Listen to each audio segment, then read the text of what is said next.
Hey, it's Geoff Mosher with another Inside the Birds Minute. It's, the day after a very tough loss for the Eagles, 17-10 to the New England Patriots, and there seems to be different schools of thought as to who's to blame. You have some people blaming Carson Wentz, some people blaming Doug Peterson, the wide receivers, all three.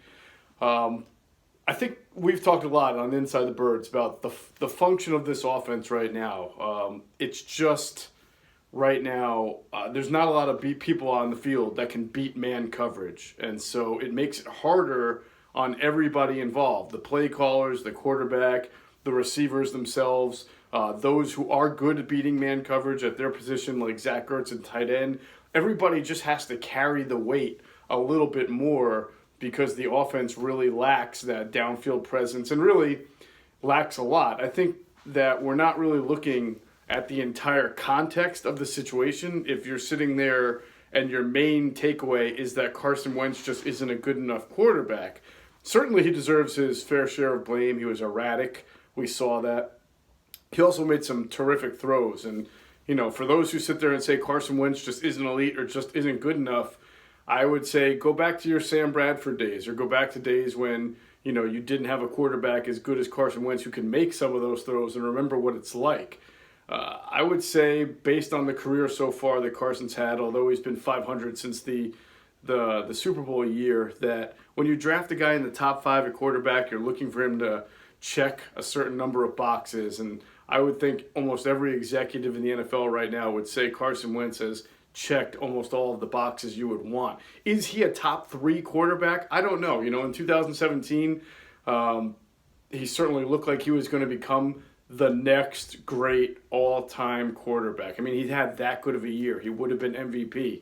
Since then, he struggled with his injuries and he struggled with being erratic and adjusting to different personnel around him. And you can absolutely be fair and say he does not look like the guy who's going to be a first ballot Hall of Famer and the next great quarterback in the NFL. But that doesn't mean you take the extreme side and say, well, he's terrible, he's not good, they should have kept Nick Foles. He's still a really good quarterback who makes very good plays. He's just right now a guy who has flaws. And, we've talked about holding on to the ball. We've talked about, maybe not putting enough confidence in some of those receivers like Mac Hollins and Jay Jaw. I mean, he does not do everything flawlessly. But at the end of the day, Carson Wentz almost always puts you in position to win the game. And certainly that throw off his back foot, 35 or so yards, to a place where only Nelson Aguilar could catch that ball was a tremendous throw. Nelson Aguilar just didn't catch it. And as we know, Nelson doesn't have great ball tracking skills down the field.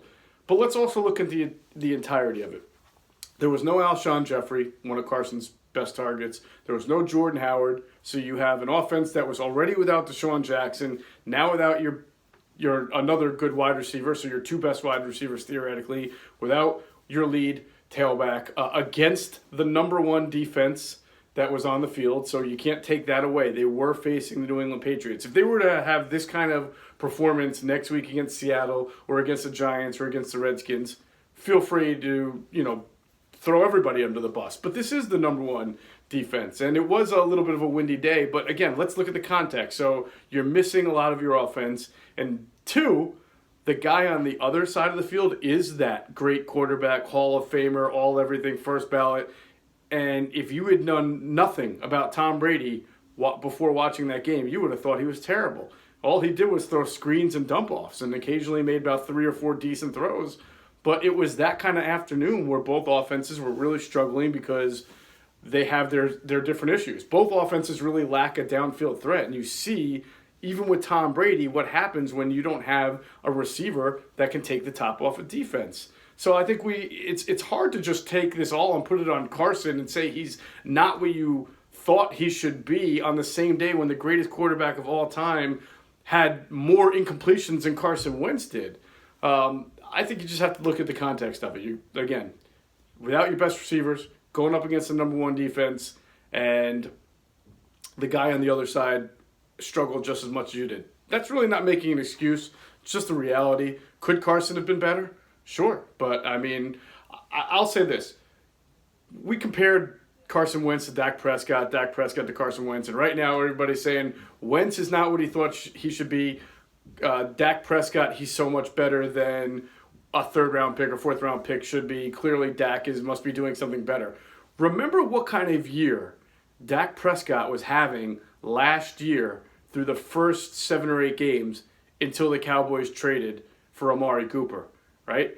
The numbers were very mediocre. They were good. They had some good games, and then they would have some terrible games. They were a bottom third offense, if I'm not mistaken, last year until Amari Cooper came along. What does that tell you? It tells you it's great to have a number 1 type caliber wide receiver, and it tells you that, Dak, when he doesn't have great weaponry around him, probably regresses to the mean, just like you're seeing Carson. And so the point is, they're both good quarterbacks. You can win a championship, I believe, with either quarterback, but clearly these two guys struggle when they don't have a weapon that defenses really are terrorized by. And right now, Carson doesn't have one. Now, again, we do talk about other quarterbacks who have been the best of the best, who have figured out a way to persevere when they're missing their best guy. You saw Aaron Rodgers this year. He didn't have Devontae Adams for several games. They were able to win those games. That is what separates the elite of the elite from some of the other really good quarterbacks in this league. So if you want to say Carson Wentz right now is only one of the good to really good quarterbacks in the league, not like one of the elites, you're right, but that's not even that much of a diss. Unless you just had it in your head that Carson Wentz has to be the MVP of the league every year for the Eagles to be a Super Bowl team. I don't think they have to be. I do think he needs better weapons around him, and I do think he needs to change a little bit in his approach as far as being willing to take the underneath pattern and not holding onto the ball. Case in point, he picks up the fumble on the bad snap, and instead of throwing the ball away, he takes a sack. It's a bad job by him on that play. But if you graded each individual play from Sunday's game from a quarterback standpoint, there's no doubt you would actually have more positives from Carson Wentz than negatives. So that's where we stand with Carson, with the offense. The bottom line is none of the issues that are really plaguing the offense are going to go away. Deshaun Jackson ain't walking through that tunnel. And I don't see anybody with speed all of a sudden coming into the Eagles magically and transforming this offense. So it's going to be a struggle from here on out. We've talked about that. The defense is playing a lot better, though. We'll see what happens with Lane Johnson. They do have a chance to win, maybe 5 of the 6 games, at least 4, and we'll see what happens there. But again, I just think that we all have to have the proper context when we're judging Carson. He's not the greatest thing ever, as some had hoped he would be, but he's also not, let's throw him under the bus and we could win with another quarterback. There's just not that many quarterbacks who are making the plays that Carson Wentz does make every game.